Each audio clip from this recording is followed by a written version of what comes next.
Assalamualaikum warahmatullahi wabarakatuh. Teman-teman, hari ini Bu Erni akan melanjutkan perkuliahan analisis biaya. Untuk hari ini materinya sampai pada metode harga pokok sampingan. Nah, Bu Erni akan melanjutkan ya, karena minggu kemarin sebenarnya sudah. Akan Bu Erni review sebentar mengenai materinya.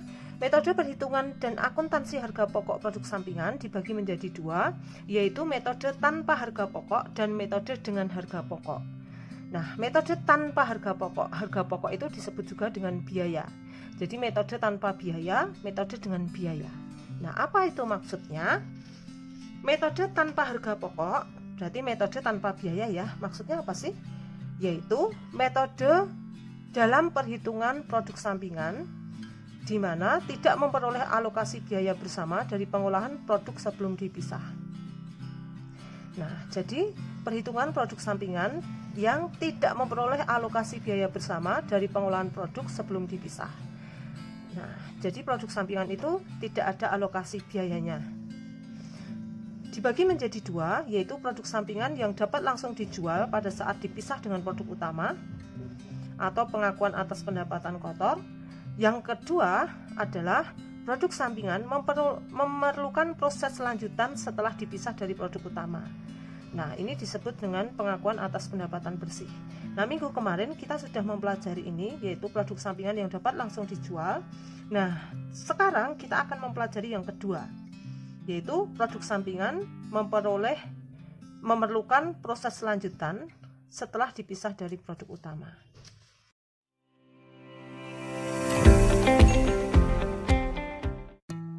Nah, Bu Erni akan menjelaskan pengakuan atas pendapatan bersih. Jadi ini metode yang kedua ya, dari metode tanpa harga pokok tadi.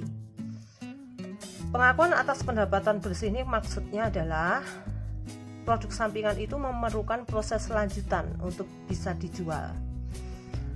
Maka hasil penjualan bersih dari produk sampingan dapat dihitung sebagai berikut, yaitu penjualan atau pendapatan dari produk sampingan, kemudian nanti dikurangi dengan biaya lanjutannya. Nah, biaya lanjutan ini biaya proses lanjutan produk sampingan dan biaya pemasaran atau administrasi akan diperoleh pendapatan bersih produk sampingan. Dalam metode ini, penjualan atau pendapatan produk sampingan dalam laporan laba rugi dapat dikategorikan sebagai berikut. 1. Diperlakukan sebagai penghasilan di luar usaha atau pendapatan lain-lain. Nah, kemudian produk sampingan diperlakukan sebagai penambah penjualan atau pendapatan produk. Kemudian produk sampingan diperlakukan sebagai pengurang harga pokok penjualan. Kemudian yang keempat diperlakukan sebagai pengurang biaya produksi. Nah, kita lihat contohnya. Misalnya di sini ada unit produksi total 16.200, kemudian unit penjualan 13.500. Nah, unit persediaan awal ada 500 unit. Ini harga jual per unit, biaya produksi per unit, biaya proses lanjutan produk sampingan. Nah, bedanya di sini. Kemarin tidak ada biaya proses lanjutan. Kemudian ini hasil penjualan produk sampingan. Kemudian ini beban pemasaran dan administrasi untuk produk utama. Kemudian ini beban pemasaran dan administrasi untuk produk sampingan. Nah, jadi produk sampingan memiliki mengeluarkan biaya lanjutan. Nah, yaitu di sini dia mengeluarkan biaya pemasaran dan administrasi sendiri. Nah, kalian diminta untuk menyusun laporan laba rugi dengan menggunakan masing-masing asumsi. Tadi asumsinya ada 4. Pendapatan produk sampingan diperlakukan sebagai penghasilan di luar usaha atau diperlakukan sebagai pendapatan lain-lain. Nah, laporan laba ruginya adalah sebagai berikut. Teman-teman, untuk membuat laporan laba rugi, intinya kalian mencari dulu berapa jumlah pendapatan. Nah, seperti ini. Kemudian berapa biayanya? Jika laba, maka pendapatan dikurangi dengan biaya yang terjadi, sehingga yang terakhir diperoleh labanya. Nah, bagian yang pertama kita tulis pendapatan. Pendapatan diperoleh dari penjualan. Penjualan tadi diketahui unit terjual adalah 13.500 unit, di mana harga penjualan adalah 750 per unit. Maka ini dikalikan, di sini penjualannya adalah 10.125.000. Kemudian di sini ini adalah harga pokok penjualan. Nah, harga pokok penjualan ini artinya adalah biaya yang dikeluarkan. Nah, di sini biaya yang dikeluarkan untuk persediaan awal tadi ada 500 unit. 500 unit dikalikan dengan 500 rupiah, yaitu biaya produksi per unitnya 250.000. Kemudian total biaya produksi, ini biaya produksinya tadi 16.200 unit kalikan 500 rupiah, ini hasilnya. Kemudian ini tersedia dijual 8.350.000 rupiah, ini dijumlahkan. Nah, kemudian ingat tadi tidak semuanya terjual, jadi ada persediaan akhir sejumlah 3.200 unit.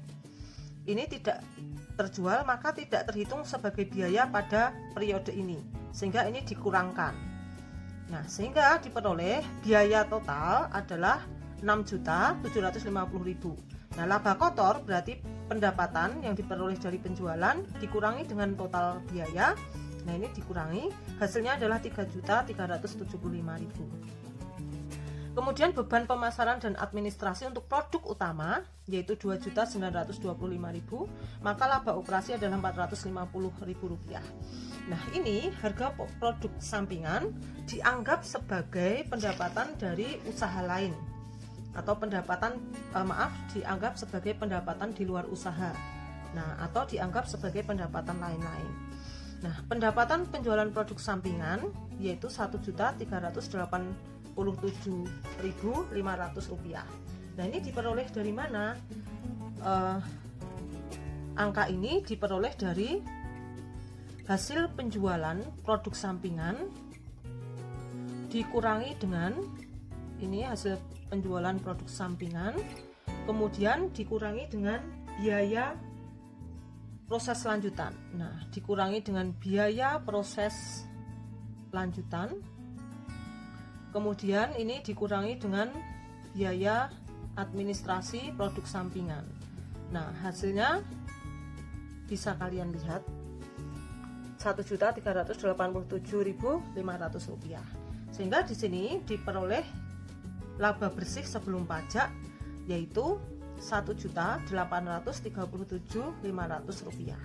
Jadi ditambahkan 450.000 ini, nah ditambah dengan 1.387.500 rupiah.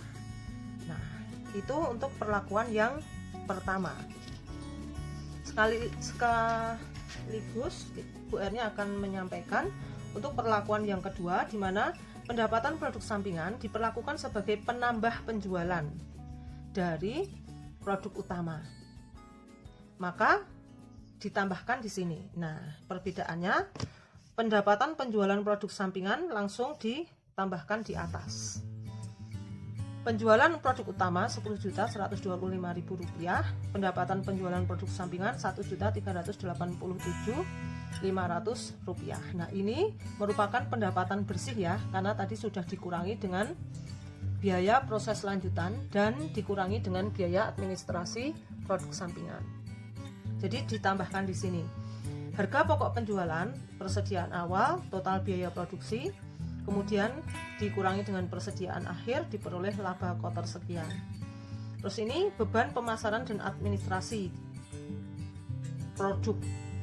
Nah, ini diperoleh laba operasi 1.837.500 rupiah. Jadi perbedaannya hanya pada bagian penjualan tadi. Kemudian sekarang perlakuan yang kedua. Perlakuan yang kedua, ini yang ketiga. Pendapatan produk sampingan diperlakukan sebagai pengurang harga pokok penjualan. Nah, jadi diperlakukan sebagai pengurang biaya. Nah, tadi penjualannya untuk produk utama 10.125.000 rupiah. Kemudian biayanya, nah di sini ada biaya total 8.350.000 rupiah. Kemudian persediaan akhir tidak terhitung sebagai biaya di sini, maka dikurangkan. Sehingga harga pokok penjualan utama adalah 6.750.000 rupiah. Dikurangi dengan pendapatan penjualan produk sampingan, karena tadi ini diperlakukan sebagai pengurang harga pokok penjualan dari produk utama. Maka di sini perbedaannya ada pada poin ini, pengurang biaya produksi dari produk utama, sehingga diperoleh laba kotor 4.762.500. Ini ada beban pemasaran dan administrasi produk utama, sehingga labanya merupakan hasil pengurangan dari laba kotor dikurangi dengan beban pemasaran dan administrasi. Nah, kemudian sekarang yang terakhir, nah yang keempat adalah pendapatan produk sampingan diperlakukan sebagai pengurang biaya produksi.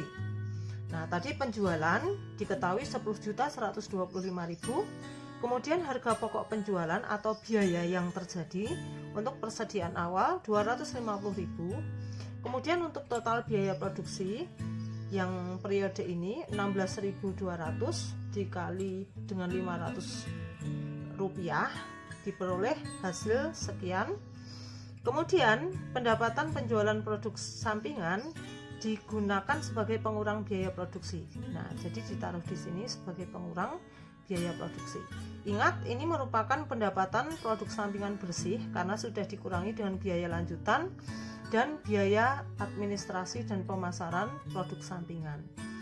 Ditambahkan dengan persediaan awal diperoleh biaya total sekian. Nah, untuk persediaan akhir harus dikurangkan karena yang persediaan akhir itu kan tidak terjual untuk saat ini. Persediaan akhir yaitu 3.200 unit kali 429,78 rupiah. Nah, mengapa harga pokok per unitnya menjadi berubah? Karena sudah dikurangi dengan pendapatan penjualan produk sampingan. Nah, 429.078 rupiah ini diperoleh dari perhitungan ini. Nah, tadi total biayanya adalah 6.962.500 rupiah dibagi dengan unit produksi yaitu 16.200. Diperoleh harga pokoknya yaitu 429,778 rupiah. Nah, laba kotor diperoleh dari penjualan dikurangi dengan biaya diperoleh 4.537.796. Nah, untuk memperoleh laba bersih, maka laba kotor ini dikurangi dengan beban pemasaran dan administrasi dari produk utama. Nah, diperoleh laba kotor diperoleh laba bersih 1.612.796 rupiah. Nah, demikian materi dari Bu Erni, mudah-mudahan kalian paham. Terima kasih. Wassalamualaikum warahmatullahi wabarakatuh.